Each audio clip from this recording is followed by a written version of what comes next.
ஆண்டவரும் இரட்சகருமாகிய இயேசு கிறிஸ்துவின் நாமம் மகிமைப்படுவதாக. இந்த நாளிலும் நாம் ஏன் ஜெபிக்க வேண்டும் என்ற தலைப்பிலே கர்த்தருடைய வேதத்திலிருந்து ஒரு சில காரியங்களை நாம் தியானிக்கலாம். அதாவது நாம் தேவனிடத்தில் ஜெபிப்பது என்பது நாம் நம்முடைய காரியங்களை தேவனுக்கு தெரியப்படுத்துவது. தேவனிடத்திலிருந்து கர்த்தர் நமக்கு கொடுக்க விரும்புகிற நன்மையான காரியங்களை நாம் தேவனிடத்திலிருந்து வார்த்தைகளாக பெற்றுக்கொள்ளக்கூடிய ஒரு முக்கியமான நேரம்தான் ஜெப நேரம். நமக்கு என்னென்ன நம்முடைய வாழ்வின் தேவைகள் என்பதை கர்த்தர் நன்றாக அறிந்திருக்கிறார்.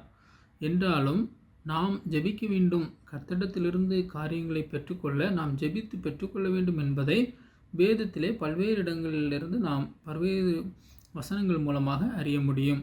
எரேமியா 33:3 ஆண்டவர் சொல்லியிருக்கிறார், என்னை நோக்கி கூப்பிடு என்பதை. நாம் அதை ஒரு கட்டளையாக எடுத்துக்கொண்டோமானால் நாம் நம்முடைய காரியங்களை அறிந்து கொள்ள தேவனிடத்தில் ஜெபிக்க வேண்டியது மிகவும் அவசியமாக இருக்கிறது. காரணம், சங்கீதம் 72:13 வசனங்களை நாம் பார்க்கிற பொழுது, கூப்பிடுகிறவர்களை அவர் விடுவிக்கிறார், கூப்பிடுகிறவர்களை அவர் ரட்சிக்கிறார் என்பதை நாம் அறிய முடிகிறது. சங்கீதம் 5 வசனத்தின்படி கூப்பிடுகிறவர்கள் மேல் அவர் கிருபையாக இருக்கிறார். எனவே நாம் அவரை நோக்கி நம்முடைய ஜெபத்தில் அவரை நோக்கி நாம் கூப்பிடும் பொழுது கர்த்தர் நம்மீது கிருபையாக இருக்கிற தேவனாய் இருக்கிறார். 2 நாளாகமும் 7:14 படி, என் நாமம் தரிக்கப்பட்ட என் ஜனங்கள் என்னை தாழ்த்தி ஜெபிக்க வேண்டும் என்பதை அதிலே குறிப்பிட்டிருக்கிறார். அதாவது நாம் தாழ்த்தி ஜெபிக்கும் பொழுது நம்முடைய தேசத்திற்கு க்ஷேமத்தை கொடுக்கிற தேவனாய் இருக்கிறார். 2 நாளாகமும் 32:24 படி நாம் பார்க்கிற பொழுது, ஜெபித்ததினால் எசேக்கியா என்ற ராஜா ஒரு அற்புதத்தை பெற்றுக்கொண்டதை நாம் பார்க்கிறோம். எனவே நாம் நம்முடைய வாழ்விலே ஜெபிக்க வேண்டியது மிகவும் அவசியமாயிருக்கிறது. நம்முடைய ஜெபம் நம்முடைய கர்த்தராகிய இயேசு கிறிஸ்துவை நோக்கி அவரிடத்திலே நாம் மன்றாடுகிறதா இருக்க வேண்டும். நாம் மற்றவர்களிடத்தில் நம்முடைய காரியங்களை முதலாவதாக அறிவிக்காமல் நாம் தேவனிடத்திலே மாத்திரம் நம்முடைய காரியங்களை அறிவிக்க வேண்டியது மிகவும் அவசியமாயிருக்கிறது. இதை ஏசாயா தீர்க்கதரிசிய புஸ்தகம் 31 முதல் 4 வசனங்களிலே மிக தெளிவாக வேதம் நமக்கு குறிப்பிட்டிருக்கிறது. சகாயம் அடையும்படி இஸ்ரவேலுடைய பரிசுத்தரை நோக்காமலும் கர்த்தரை தேடாமலும் எகிப்துக்கு போய் குதிரைகள் மேல் நம்பிக்கை வைத்து ரதங்கள் அதிகமாக இருப்பதினால் அவைகளை நாடி குதிரை வீரர் மகாபலசாலிகளாக இருப்பதினால் அவர்களை நம்பிக்கொண்டிருக்கிறவர்களுக்கு ஐயோ என்று சொல்லி அந்த வேதவசனம் சொல்கிறது. காரணம், 2 வசனம் சொல்கிறது, அவர் ஞானமுள்ளவர், அவர்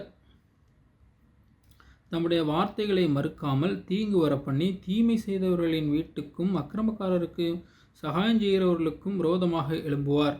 எகிப்தியர் தெய்வமல்ல, மனுஷர்தானே, அவர்களுடைய குதிரைகள் ஆவியல்ல, மாம்சந்தானே.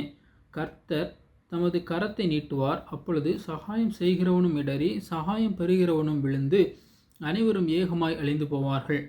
கர்த்தர் என்னுடனே சொன்னது, சிங்கமும் பாலசிங்கமும் தங்கள் இரையை பிடித்திருக்கும் போது கர்ச்சித்து தங்களுக்கு விரோதமாய் கூப்பிடுகிற திரளான மீட்பரின் சத்தத்தினாலே கலங்காமலும் அவர்கள் அமளியினாலே பணியாமலும் இருக்கிறது போல சேனைகளின் கர்த்தர் சீயோன் மலைக்காகவும் அதன் மேட்டுக்காகவும் யுத்தம் பண்ண இறங்குவார். இந்த வசனங்களின்படி நாம் என்ன காரியத்தை அறிந்து கொள்ளலாம் என்று சொன்னால், நாம் நம்முடைய தேவனிடத்திலே மாத்திரம் காரியங்களை முறையிட வேண்டும்.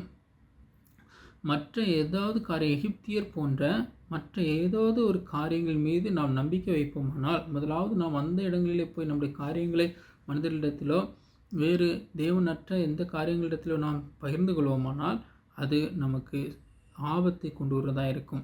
சகாயம் செய்கிறவனும் இடர்வான், சகாயம் பெறுகிறவனும் இடர்வான் என்று சொல்லி அந்த பகுதியில் வேதவசனம் நமக்கு அறிவுறுத்துகிறது. எனவே நாம் நம்முடைய தேவனிடத்தில் ஜெபிக்க வேண்டியது அவசியமாக இருக்கிறது.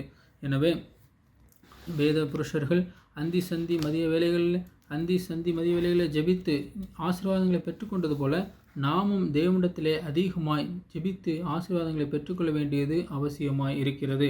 நாம் ஜெபிக்கும்போது கர்த்தராகிய இயேசுவின் மூலம் அவருக்காக அவரால் ஆசீர்வதிக்கப்படுகிறோம் என்ற ஒரு நம்பிக்கையோடு நாம் ஜெபிக்க வேண்டும்.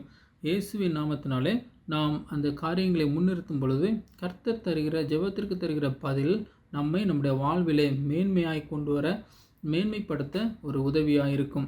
கர்த்தர் தாமே ஜெபத்தினால் வருகிற நன்மைகளினால் நம்முடைய ஒவ்வொருவருடைய வாழ்க்கையையும் ஆசீர்வதிப்பாராக. அது நிமித்தம் இம்மையிலும் மறுமையிலும் தேவனுடைய நாமத்தை உயர்த்தியவர்களாய் காணப்பட கிருபை செய்வாராக. ஆமேன்.